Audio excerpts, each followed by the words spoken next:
Oh, hello. MAGWest 2020. Here we go. How are all of you doing tonight?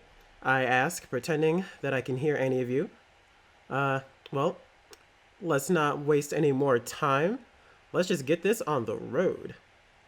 Three, two, one. But first, who am I, really?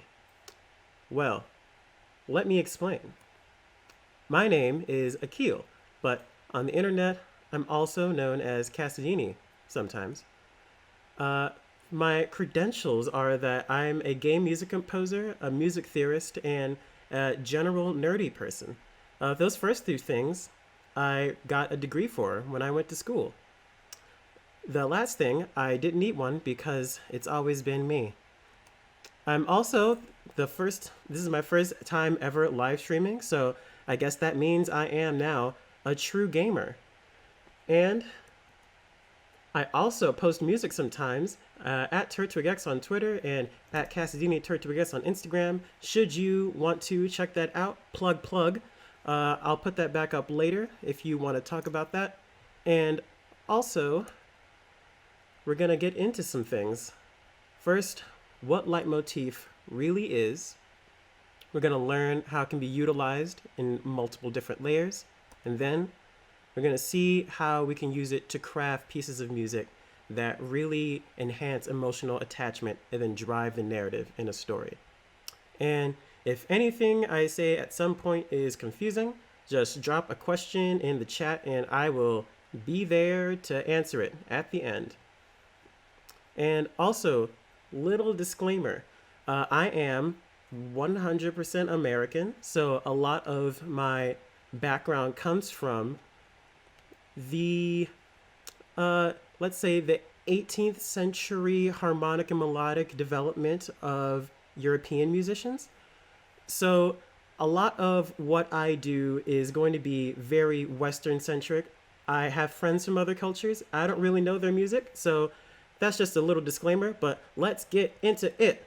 Leitmotif. What it is, what it isn't. Let's find out. So, it's a German word meaning leading motive. What does that mean? Well, leading means guiding.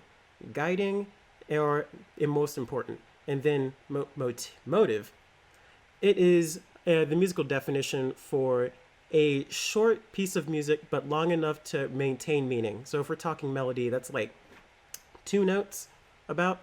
So a short piece of music that leads you from the music to what it's representing. Now, that's good. What about a long definition? Well, it's a short, identifiable, constantly recurring musical phrase uniquely associated with a particular subject. That's a mouthful. So what's a shorter way to say that? Well, for my definition, it's a pronoun. It basically represents any person, anything personified, a place, an object, or a concept, which is just a thing that doesn't have a physical form. And it also represents some adjectives and verbs. If you think like red, that's not a thing, but if you think of the concept of red, then yes, that then makes it a thing. So, now, what doesn't meet the criteria of leitmotif? What wouldn't count? Well, if we go back to the definition, we see all this stuff. So let's highlight what's important about that.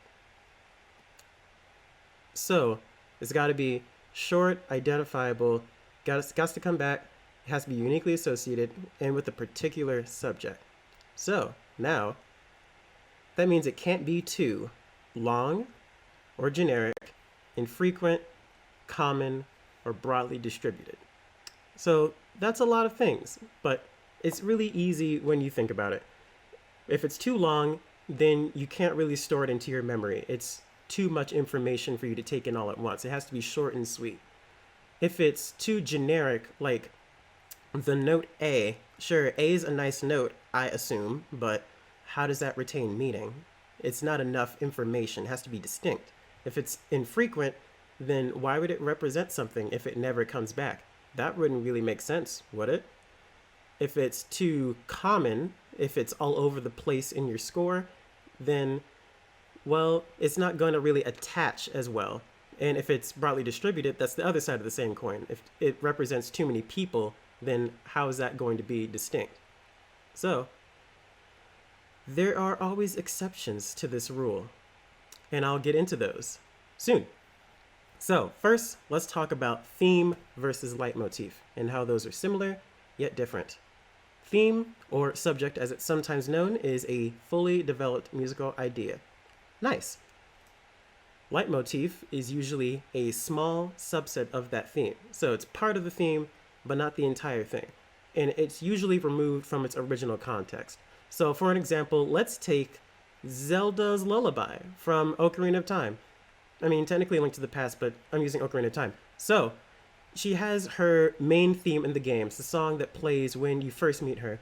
But when you play her motif on the ocarina, the three notes that make up the first ones of her theme, then a sound plays after you input those notes correctly. That chunk of her theme would be considered her leitmotif because it is the music that represents her character. Now, if you reuse the theme, it's not bad. However, that makes it recurring theme. And recurring theme is a melody that returns in a story. It's sometimes different, but it's not leitmotif because it doesn't really represent anything. An example for this, let's do something topical. How about Super Mario Sunshine? That came out like last week or 2 weeks ago. I honestly don't know. Time is hard in 2020. So there are two instances of the underground theme. One, when you're in the Delfino Island sewer system. So that's a classic underground setting, Mario music. Yeah.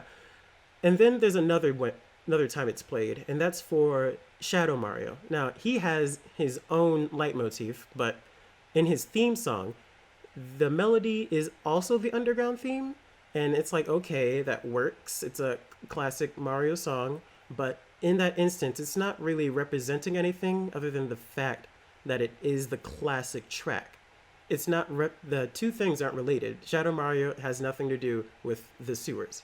So in that way, recurring theme does not necessarily mean it's a leitmotif. So there's a big difference. Now, when you're trying to attach music to a subject, it's easiest if you do it one-to-one. So if you think sound effects, when you get a coin in Super Mario Brothers, it sounds like a coin, and it always sounds the same. Same goes for rings in Sonic the Hedgehog, same goes for bananas in Donkey Kong Country, all the same. But there are exceptions. So a subject can have multiple leitmotifs if multiple layers are drawn from one theme. What does that mean? So let's take a melody, for instance. If it has a certain rhythmic pattern and it outlines a certain chord, then that rhythm has the same leitmotific weight as the melody, as the chord it's outlining. All of those could be extracted as a different leitmotif because it's all coming from the same place. It's all referencing back to one thing. It also works if you're representing multiple aspects of a character. So let's say like Zuko from Avatar. He's cool.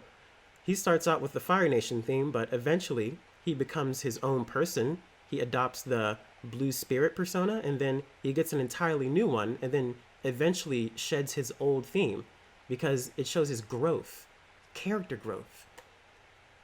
And then multiple subjects, they can share one if they're narratively linked. Like say that there are two brothers in a story, and you don't really want to represent them as two completely different people, but they are linked together, so you're not thinking of them as separate.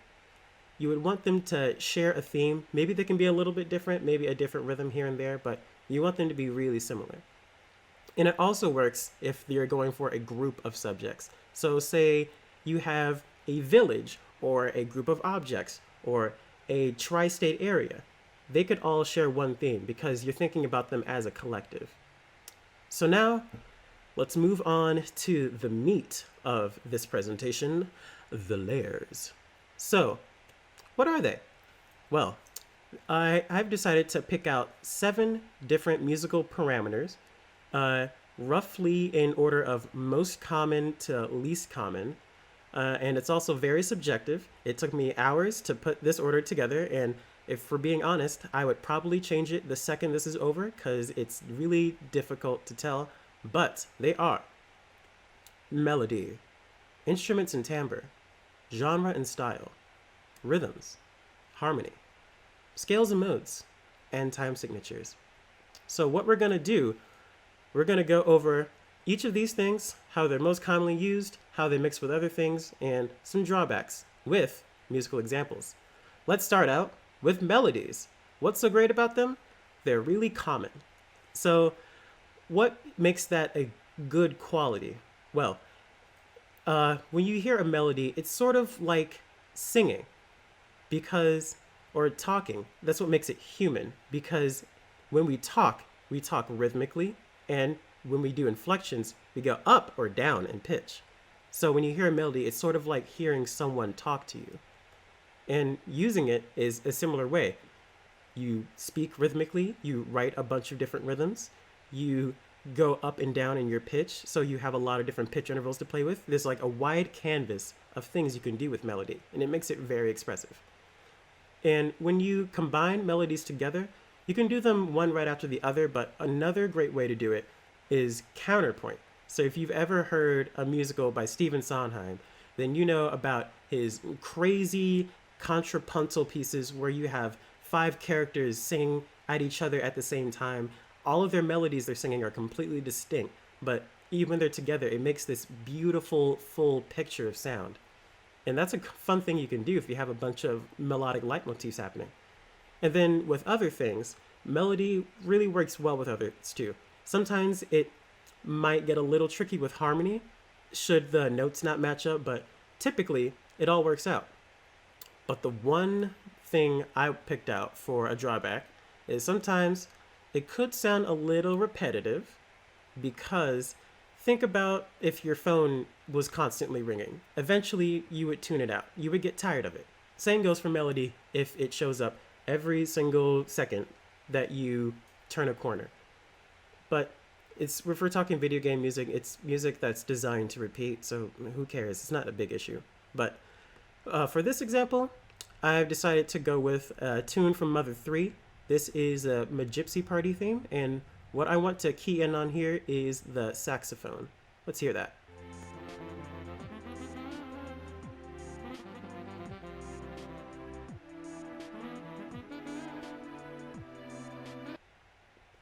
Wow, amazing. Much saxophone. Now, this next track is called Facade and Interpreter, and I want you to see what's similar.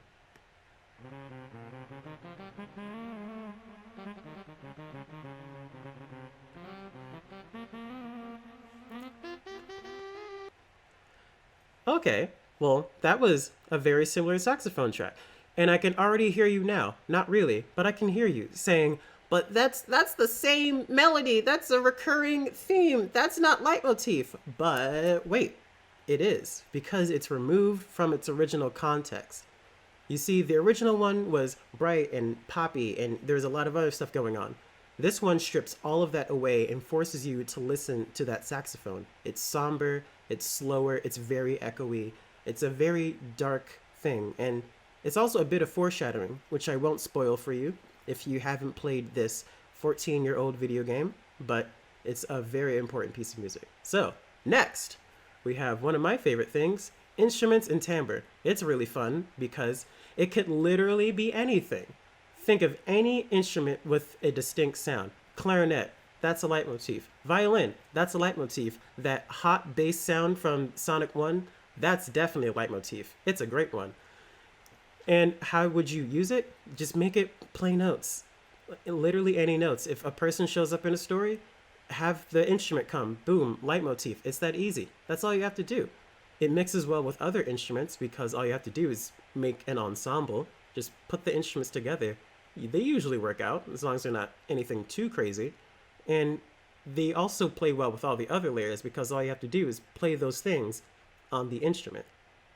So with all that good stuff said, what's one bad thing about it? Well, I would say assigning one really limits the way that you can use it, the instrument, in the rest of your story. So let's say someone is a saxophone, for instance. Well, then you can't really have saxophone everywhere else because then it won't be uniquely associated. And in a similar light, you also can't have soprano saxophone and alto saxophone. They do technically sound different, but in certain registers, they do have a very similar sound signature. So they wouldn't really be distinct. So that's something to watch out for. Now, this next musical example is going to be from Super Mario World. It's the sound of Yoshi, which is a classic. Yoshi is played on the bongos most of the time, and it sounds like this.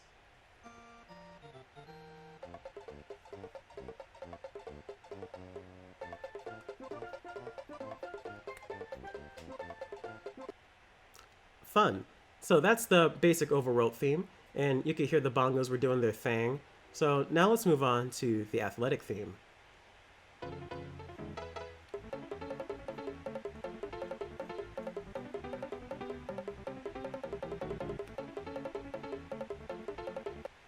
How jaunty. So you could see in that track there's almost nothing different, or nothing the same, I mean to say. There's a completely different feel, completely different tempo. Everything's changed except for the instrument, because that's all you really need to make it leitmotif. That's what cements it as being Yoshi. That's the thing that signifies he's there. So that's instruments. Let's move on to genre. So genre is cool because it's very easily recognizable if you listen to a lot of Western music. Like, let's think about popular music. It's segmented into a bunch of different genres. You can listen to pop, rock, metal, disco. If you still listen to that, I hope you do. It's a great genre. And to use a genre, it's basically just like a super group of other choices. Like, if you think rock music, let's just take rock and roll, for example. It's a set of instruments. It's usually guitars, bass, drums, and you've also got a signature chord progression, the 12-bar blues. So if you just combine these things, it becomes its own leitmotific layer, that being genre. And when you combine them, you get things like subgenres. So let's think. What's classical plus metal? It's Castlevania. Castlevania draws heavily from both, and it mixes them in an amazing way. And let's say rock plus jazz, that makes the Mario Kart 8 soundtrack, that amazing Big Blue remix. It works really well. And then genres also go well with other layers. You know, you can play anything in a certain genre that's like a remix. So it's flexible. But the one drawback I would say it has is that if you have a really restrictive style, it can be a little difficult to give it variety. Like, say you had something like, and I'm gonna make this up, maybe it exists, folk, thrash, emo, Halloween metal. That might exist. If it doesn't, it should. But that might have too many particular things about it, where if you tried to bring it back a bunch in a story, it might be difficult to separate those two tracks as distinct things. So that's just one thing to think about. But for this musical example, I'm taking it from one of Knuckles' stages from Sonic Adventure 2, a game that's really good with styled leitmotif.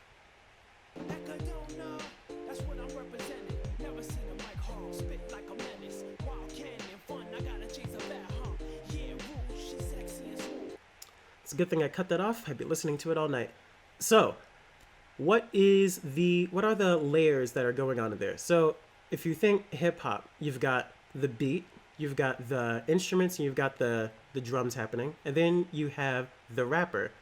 And we're not focused on what he's saying because honestly, it's complete nonsense. That's what makes these tracks so good in this game. But it's about his voice. It's about the way he's rapping. That makes the instrumental timbre. So that's two things already. Now, this is Pumpkin Hill, and we can see what's similar about that.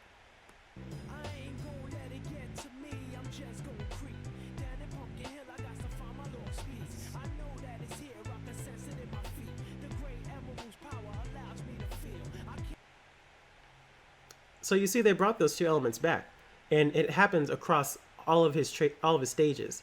I think there's one where there's no rap, maybe. It's been a while since I've listened to these songs, but the same goes for all of the other characters in the game. Sonic, he is rock. Shadow is drum and bass. Rouge is smooth jazz. So it's a really good way of making different characters, different things distinct. Now we have rhythms. Rhythms are cool because there's endless variation, kind of like melody, only it's not pitched. Asterisk, have you do that with your hands. I say that because technically rhythms do have pitch. Everything you can hear has a pitch. A lot of things that you can't hear has a pitch because you just can't hear everything. But when we say it's not pitch, what we're saying is the pitch is de-emphasized because we care less about the specific frequencies it's at and more about relative frequencies.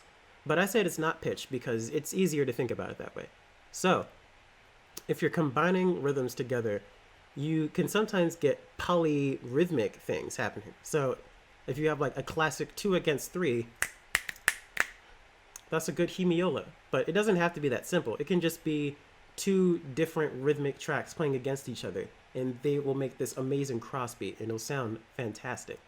And then rhythms, you can mix them with other things too, as long as they aren't relative to time, as long as they're atemporal. So if you try to mix a rhythm with a time signature, maybe you'll go out of bounds a little bit, but you can usually massage things so that they work okay. But one drawback I'd like to say is that rhythms can be really subtle to pick up on. So if we go back to the European musicians of the 18th century, specifically the way I was taught, you get a lot about melodic development and harmonic development, but you don't really get a lot of formal vocabulary about rhythms. With melody, you get like the do, re, mi, fa, sol, la, ti, do that Julie Andrews taught you. And then you get the harmonic development. You get the Roman numerals 3, 6, 2, 5, 1, all of that stuff. And then you move on to the sonata form, because why do you need specific vocabulary for rhythm? You just do it. So all the rhythm I do is based off of feel, and that's just how I've always done it. I know there are cultures that do have the specific ways of using rhythm and resolving rhythm, but I don't know that. I would love to know eventually. Maybe I'll do something on rhythm at some point in the future. That would be fun. But for now, let's listen to more Knuckles, this time from Sonic 3.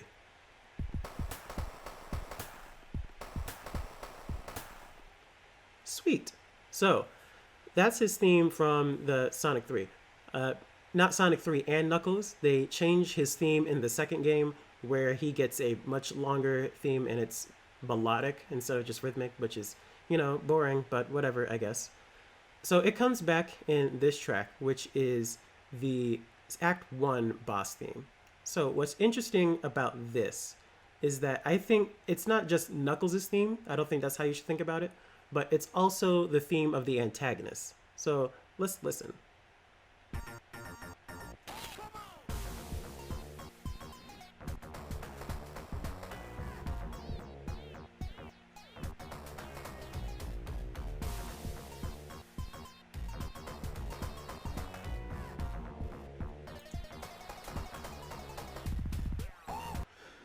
Ooh, Michael Jackson put some work into that track. Because it was him, Michael Jackson worked on this game. It's true. Believe it. So you can hear that the rhythm comes back ever so subtly in about every other measure or so. And it's got sort of a melodic quality, but you're really focusing on the rhythm that it's making. And it's even developed a little bit because after it repeats the first time, it changes every single time. It's a really good way of using a leitmotif. So next, let's talk about harmonies. So what's good about chords? Well, they're really interesting both in the foreground and the background. You could have an instrument comping away at those chords, or you could just have a melody and a bass line, and they could be outlining chords, and it would feel just the same. Now, you can use chords in a variety of ways. You could have them be a classification. You could have just like a nice F major 7 something or other. Then you could have it as a voicing. You could have particular intervals in that F major whatever, or you could have it be a progression, that being as how it moves from that F major or how it moves away from it. So if you want to play chords together as leitmotifs, you can make polychords, which are awesome. Like say you have an A down low and you have another person who's a G chord, then they make this beautiful, lush, jazzy sound. And just like melody, it can fit over a lot of different things, but also it doesn't mesh well with melody should the notes not mix. But again, that can be dealt with. But harmony, generally, it plays well with other things. But the one drawback about how cool and jazzy it is that it kind of has to be cool and jazzy all the time. Because if you think about how we've been using harmony over the past 100 or so years, we've been, well, jazz has just elevated how we think about harmony. So would a G major chord be really distinct enough to represent one person, or is it just a G major chord? Certain voicings really make that easier, but I would just say simple, the more simple you get in terms of chords, the more generic it starts to sound. So this music example I have is from one of my favorite video games. It's called Steven Universe, the television show, because I couldn't find one from a video game. Don't sue me. So this is the diamond theme. It's the insignia that plays anytime one of the four great main antagonist-ish characters show up. And the interesting thing about it that I'm going to say before I play it is that it's always the same four chords. So it's the same four chords. That's the classification. They always occur in the same order. So it's a progression. And it's because they're in a hierarchy. So they're voiced in a certain way. So it's kind of all three things at once. So this first one up is for Blue Diamond. She's the third in the chord sequence. So listen for that.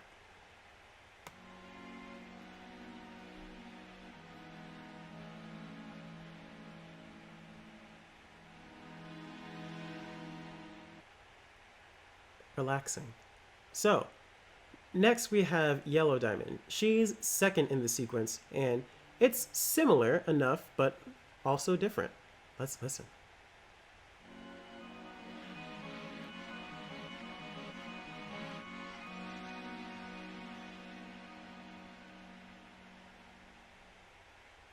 So this is a leitmotif that not only shows how these characters relate to each other, but also who they are.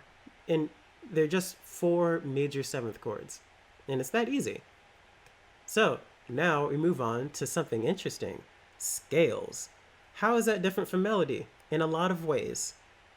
Because you're not thinking about it as just a bunch of rhythms and intervals. You're thinking about all of the notes together as a collection. So you really want to highlight the different things that make them shine. Like if you're thinking the Dorian mode, you really want to highlight that major sixth against that minor third. And if you're thinking harmonic minor, you really want to highlight the augmented second that goes from the flat six to the seven. So scales can't really be done at the same time because then they'll just add together. It'll start to sound increasingly chromatic, but you can play them one right after the other to show contrast. And similar goes for the other layers. You can play the scales on them, but again, as long as it's not at the same time. And the drawback for this is that scales can be very not obvious because, like with the clarinet, if you hear one, you can generally tell it's a clarinet. If you heard a Phrygian scale, would you know it's Phrygian? Or would you just be able to tell how it feels? I mean, if you study jazz, congrats, but also you don't count. For people who are just listening to these things, it can be a little difficult to pick this out. But one instance I was able to pick out is, surprise, again, from Super Mario Sunshine. So this is Shadow Mario again, and this is what his main leitmotif sounds like.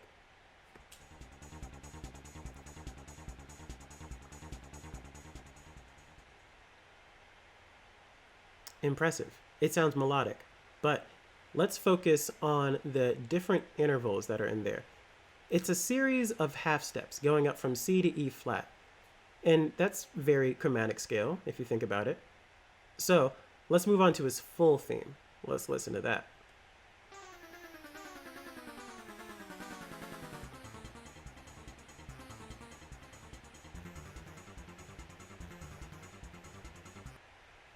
All right, cool.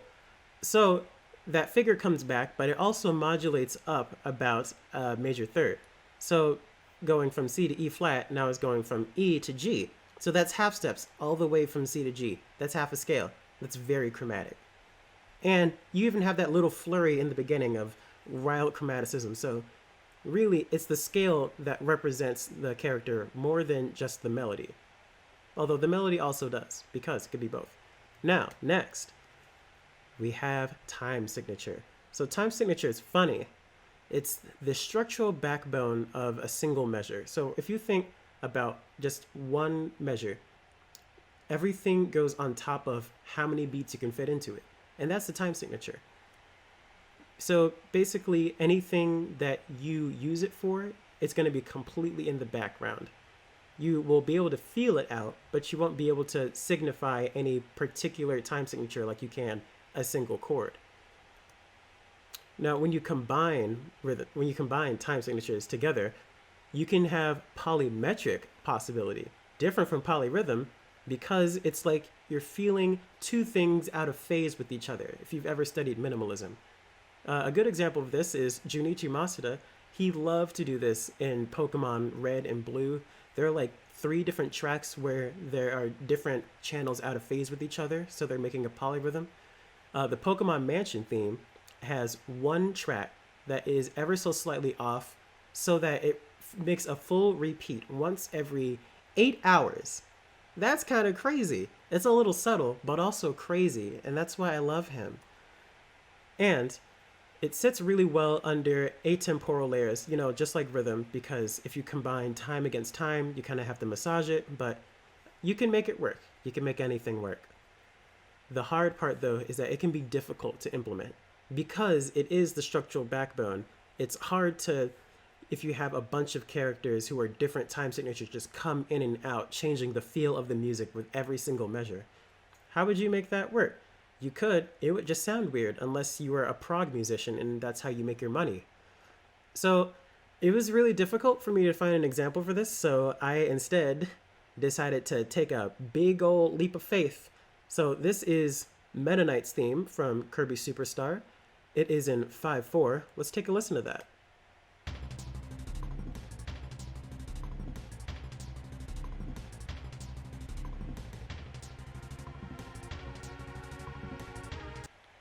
Cool.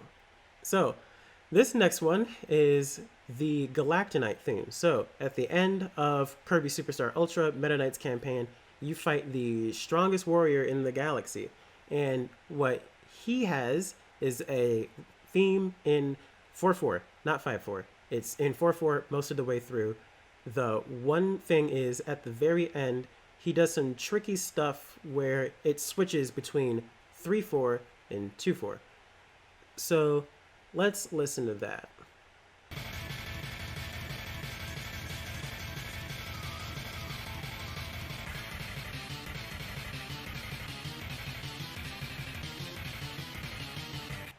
So why is that important?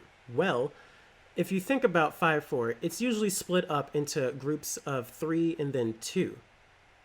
So the way I see it, for my grand theory, this is my unofficial game theory episode, but the 3 against 2 in Galactonite's theme show that it's a fractured version of 5/4 because he is not the strongest warrior, and that's why Meta Knight beats him so easily, because he's a fractured version of Meta Knight. And that is my official stretch. I hope that worked. So, before we move on to the last section, just an important note. Everything I said was, despite the fact that I've researched this for a long time, still my opinion. Everything I have said is not fact. It is just what I believe to be true. Should I say something is difficult or not really working and you make it work, congrats, you made it work. You're right. Because what I say is not the law. Not yet anyway. We're working on that. And it's also not an exhaustive list. So there are other musical parameters you can work with. You can work with tempo. You can work with key signatures. Again, I thought they were too difficult to talk about, and I wouldn't be able to pick out examples for you, but if you can make it work, you can make it work. And then lastly, multiple layers can be combined as one single leitmotif. So all you have to do is experiment with things, like the Steven Universe example. the specific voicing, the contour of the melody, that is the contour of the chord progression makes it a melody. So it's both harmonic and melodic leitmotif all in one. It's you can't separate it, and that's what makes it more interesting. So you just have to experiment with these things. So, last thing I want to say is mapping with congruence. What does that mean? Well, when you map with congruence, it's basically you're matching the qualities of the music with the qualities of the subject. So let's say you're making a nature theme. What would work better? A big, fat, ugly car horn or a pan flute? I think pan flute sounds more like nature if you ask me. So that's one way you can make it work. And it's basically like using stereotypes. So they usually are negative, but they exist for a reason. They're very common connections. But they still can be used negatively, and I would say please avoid that. That's a yikes. So one way this can happen is, let's say you have a woman and you decide to represent her with a piccolo because women have shrill voices. Yikes. Don't do that, please. That's not okay. So just be careful. Don't say anything negative about people. That wouldn't make you friends.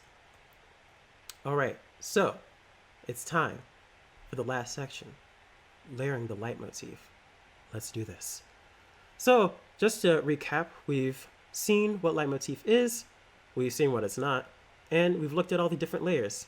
So now let's actually layer them. But first we need a prompt. So I'm gonna do something topical because why not? Let's talk about the pandemic. Everyone loves that, right? Huh, yay. So let's get a story. Laura is sad, isolating at home due to the pandemic, but she's dreaming about having fun on her vacation to Hawaii that was canceled. Well, let's pick out some of the important words in that you would use if this was part of a greater story. So these are all things that might come back, like Laura, main character, sad, how she's feeling, that's the concept of sadness, her home, that she's trapped in, the pandemic, fun vacation, which I decided to combine, and then Hawaii. Cool. So now let's match up these subjects to different leitmotifs. So for people, I decided to give Laura the flute, and I know I just said the thing about the piccolo, but in my defense, the flute's a good instrument, and I like it, and that's all I have to say. Don't come for me. Now for places, I decided to give the home a chord progression. I decided to go with F major 7 sharp 11 to E minor 7, just so you know what it is. I picked that because it sounds kind of somber, but also it sounds kind of pretty, and I liked it. I don't have a really big revelation about that. But for Hawaii, I went with the ukulele. It was invented there. See, that's congruence in action, so it's easy to pick up that it represents Hawaii. And then for concepts, fun vacation is represented with triplets because they're really bouncy. Pandemic, I decided to represent with the scale because it's chromatic, because the chromatic scale is very dissonant, it's a little creepy. And then for sadness, I decided to make that a melody because there's got to be a melody somewhere, right? So let's listen to it. I'm going to stop talking for a while. That doesn't work. Oop. That also did not work. Technical difficulties. We're just going to live with it.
It's so sad.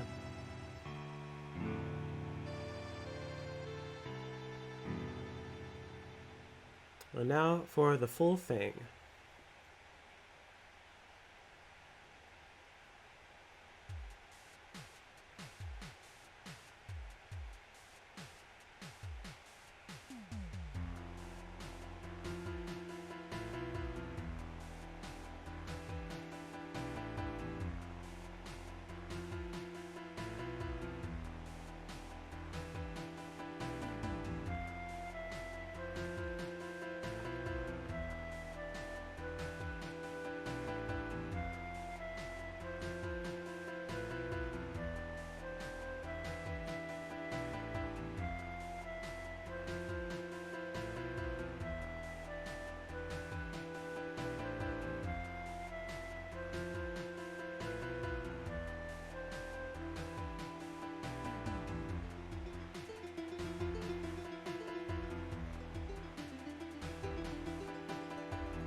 Alright, so I'm going to talk over this now.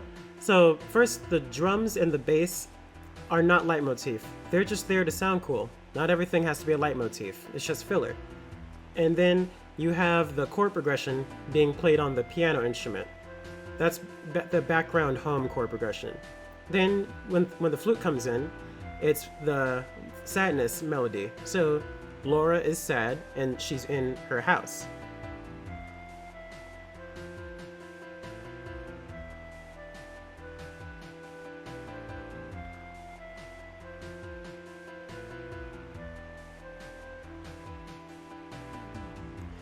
Then, like a dream, the ukulele fades in with the triplets representing the vacation.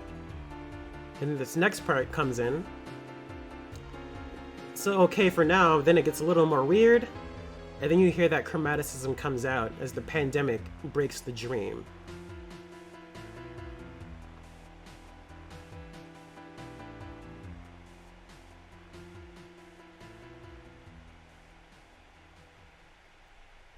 And that is the layering leitmotif. Thank you very much for all of your applause that I can clearly hear. So now I am free to take some questions.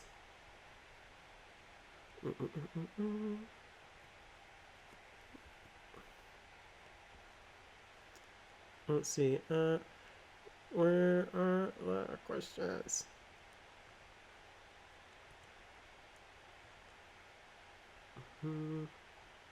Let's see, you can type those into the Twitch chat and I will read them if you have any.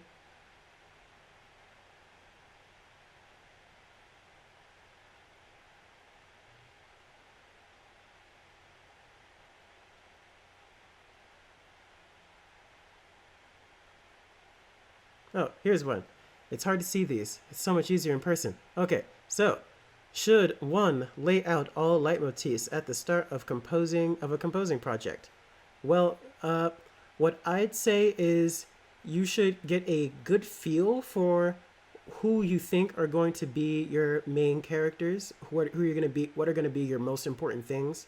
If you have all the information about a project at the start, and that's a great way to give yourself a roadmap for how you're going to write the music.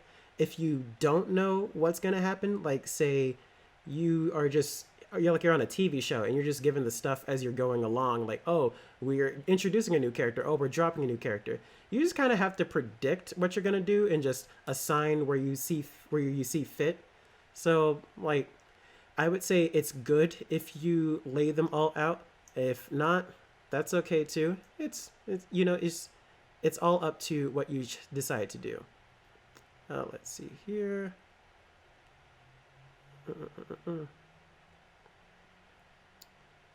Other questions. Other questions.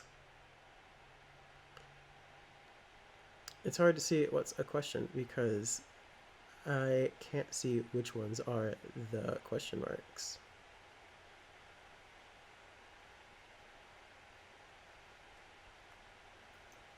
Okay, here's one. Any examples of leitmotif you don't feel are effective or you don't particularly enjoy for a reason? P.S. Awesome. Thank you. Thank you so much. Uh, examples I don't feel are effective, I would go back to the things I say make them less effective. So you have, for example, like a really generic leitmotif.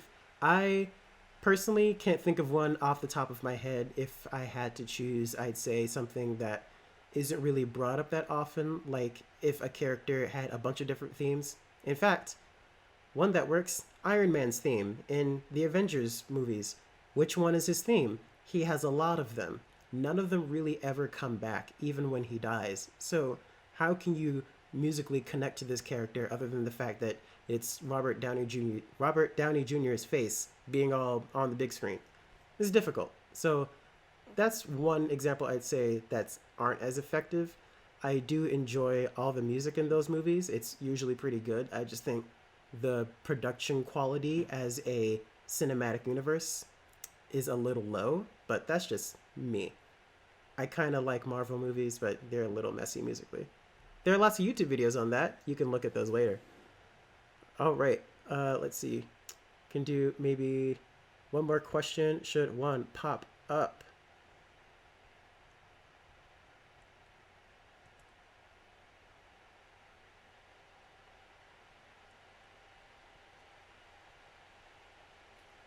Let's see.